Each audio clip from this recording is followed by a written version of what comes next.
So, again magandang araw po sa ating lahat at welcome back po sa aking channel. Pag-usapan po natin itong, multilateral maritime exercise na naganap kanina 'no, mga kaibigan at, I think ito ay tuloy-tuloy pa rin po 'no, itong exercise na ito 'no. So, pag-usapan natin ito mga kaibigan. Itong, multilateral, maritime exercise mga kaibigan ay masasabi nating tagumpay, 'di ba? At ang kapansin-pansin dito mga kaibigan 'no, doon sa mga video at saka mga picture na ipinakita na kung saan ay pinapakita itong naganap na multilateral, maritime exercise at, yung isa pang tawag diyan mga kaibigan ay, ano yun? Nasaan na ba yan? Wait, hahanapin ko lang. Yun, multilateral maritime cooperative activity, 'no? Ibig sabihin multilateral, marami ang kasama. Cooperative, madami rin yung kasama kaya nga cooperative 'no, mga kaibigan. Okay. So, meron po akong video na ipapakita sa inyo, ah, bago ko ipakita yung mga picture 'no, mga kaibigan. Unahin na natin 'tong video habang tayo nagkukuwentuhan, 'di ba? Hmm, 'yan.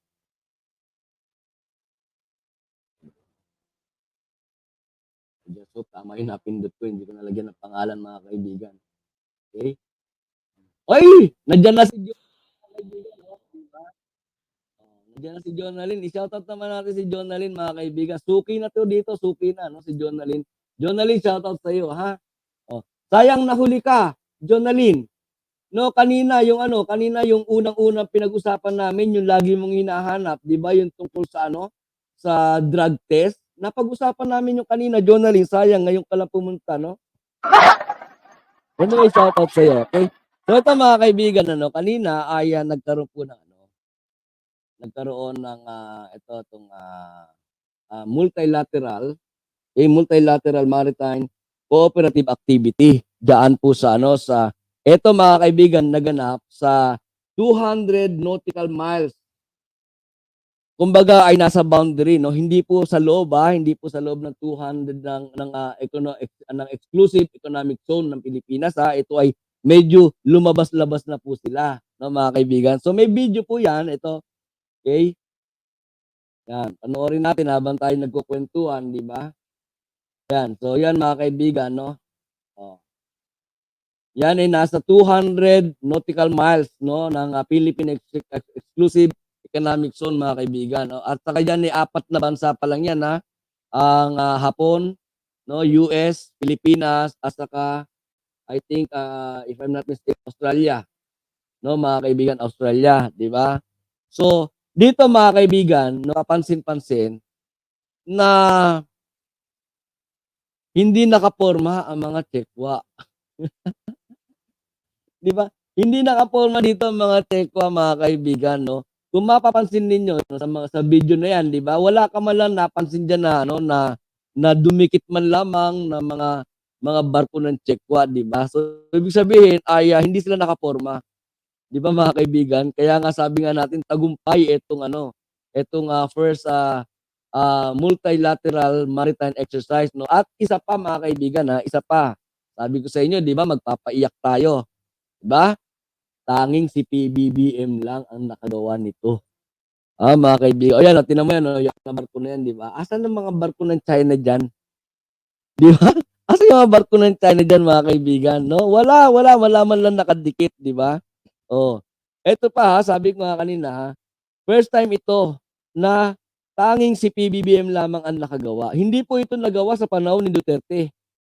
Ay hindi pala, nagkakamali pala tayo mga kaibigan. May nagawa palang ganito sa panahon ni Duterte, 'di ba? Kaya lang ang mga naghahari sa karagatan lalong-lalo na doon sa, pasok dito sa exclusive, economic zone ng Pilipinas, ay mga barko ng China, 'di ba? Pagkatapos ang kanilang exercise mga kaibigan ay, kung papaano bumangga 'no, kung papaano bumangga doon sa mga bangka ng ating mga mangingisda, 'di ba? 'Yun ang naging exercise ng China sa panahon ni Duterte, 'di ba?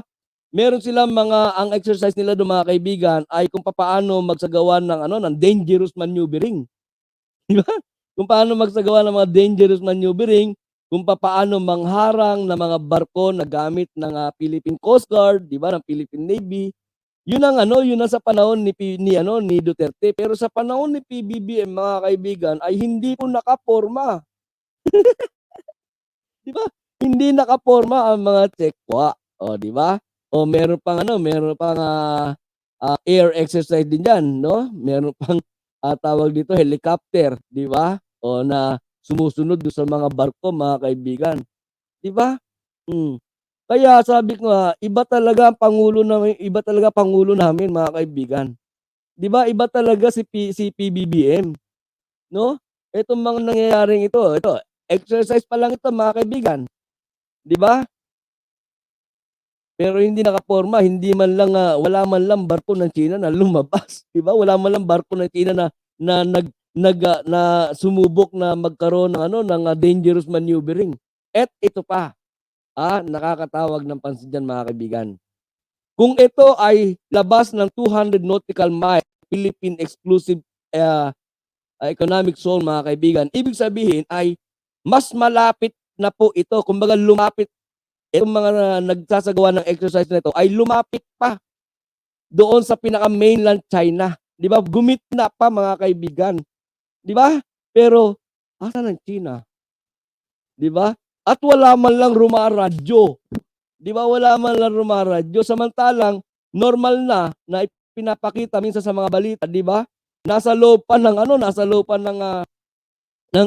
exclusive economic zone, 'di ba? Kapagka nagsasagawa ng supply mission ang mga tropa natin, nakaradyo na kaagad ang China. 'Di ba, nakaradyo na kaagad, "This is our territory, you have to go back." Gumagano na kaagad yung mga China, 'di ba? Pero ito hindi nakaporma.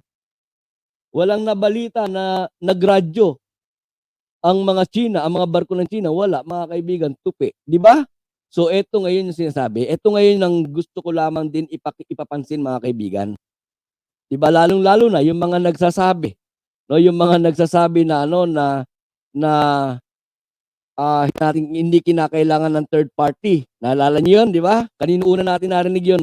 Hindi na kinakailangan ng third party, kay Robin Hood, 'di ba, mga kaibigan? Oh, dito since merong third party sa exercise, mga kaibigan, ay hindi na naporma ang China, 'di ba?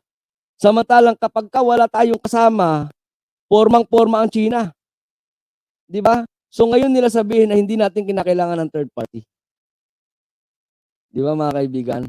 So ito, napakagandang balita ito, itong tagumpay na ah, multilateral maritime cooperative activity, no, mga kaibigan, ng apat na bansa pa lang yan, apat na bansa pa lang yan, pero as per doon sa kaibigan natin, no, na nakakwentuhan ko nung isang araw, ay marami raw bansa, marami raw bansa ang talagang nagpapakita raw po ng na nagpapakita ng kanilang kagustuhan, no, na mag-join diyan sa multilateral na yan, mga kaibigan.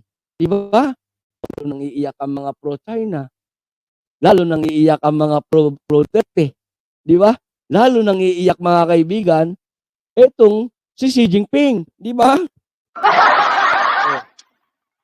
Oh, diyan pa lang sa exercise na yan, hindi na sila nakaporma, 'di ba, mga kaibigan? So yan po yung yan po yung pahapyaw lang yan, pahapyaw lang na ipinakita natin at saka pag, pagtalakay ko diyan sa naganap na multilateral maritime exercise na, mga kaibigan. Kung meron kayong mga komentong pang-asar, 'di ba?